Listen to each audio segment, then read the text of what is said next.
He's got a brand new book digging into political corruption and says the next time someone tells you the Hunter Biden story's been debunked, you're not getting the truth.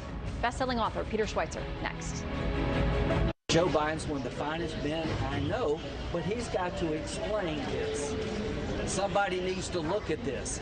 How did Hunter Biden get $1.5 billion to invest when he'd been in business for 60 days from China?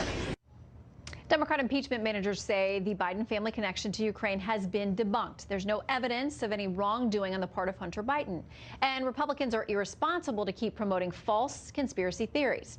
Senator Lindsey Graham calling them out, saying when and where have those allegations actually been debunked. So let's turn to Peter Schweizer, who's got a brand new book out called Profiles in Corruption, Abuse of Power by America's Progressive Elite. Good to have you with us. Great to be here. I have to note, though, the claim that that Senator Graham just made there was something that I think it was PolitiFact. I could look at my notes here. But one of the major fact-checking organizations has said this idea that Hunter Biden got $1.5 billion is not factual. Well, he didn't get $1.5 billion, but he was put on the board of directors of an investment fund financed by the Chinese government. And this is the pattern you see with Hunter Biden. He had no background in China. He had no background in private equity. And the question is, why did he get that job?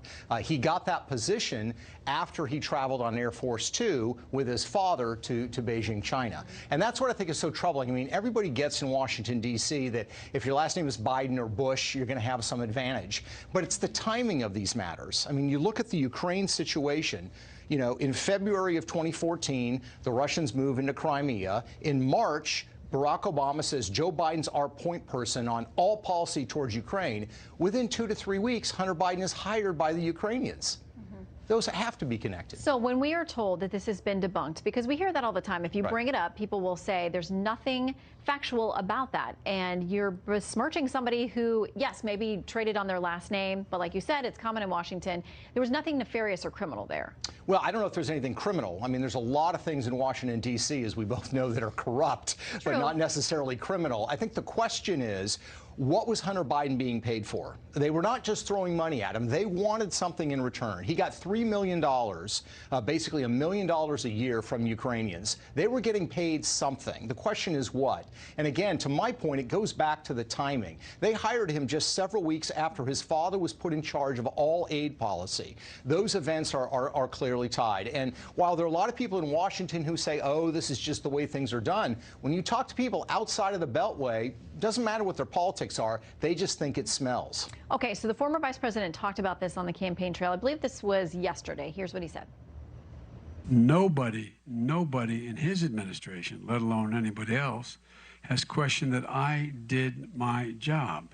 He said it was a mistake for him to have done it because he didn't count on thugs like Giuliani and others using it as a means by which to try to hurt his father.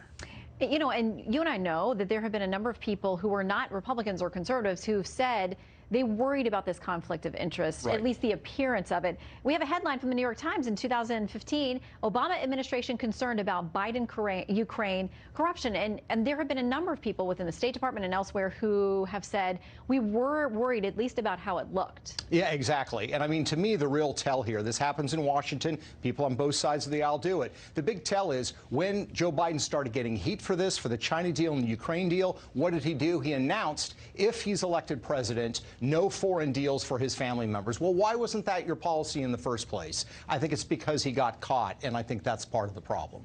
So Elizabeth Warren, Senator Elizabeth Warren said off camera to Fox yesterday, she says relevant witnesses here in this now trial in the Senate are people who know what Donald Trump did and what his intent was and what its impact was on our national security and the security of Ukraine. Hunter Biden doesn't have any knowledge about that or any bearing on that.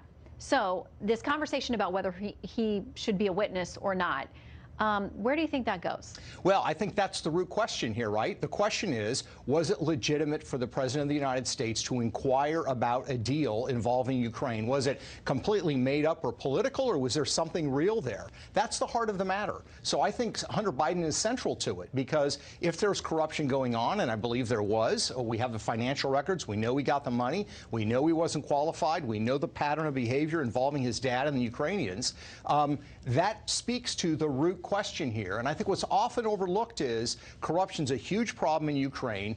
The new leader of Ukraine, Mr. Zelensky, if you look at who his chief sponsor was when he got elected, it's a Ukrainian oligarch named Kolomoisky, who many people in Ukraine believe is linked to Burisma.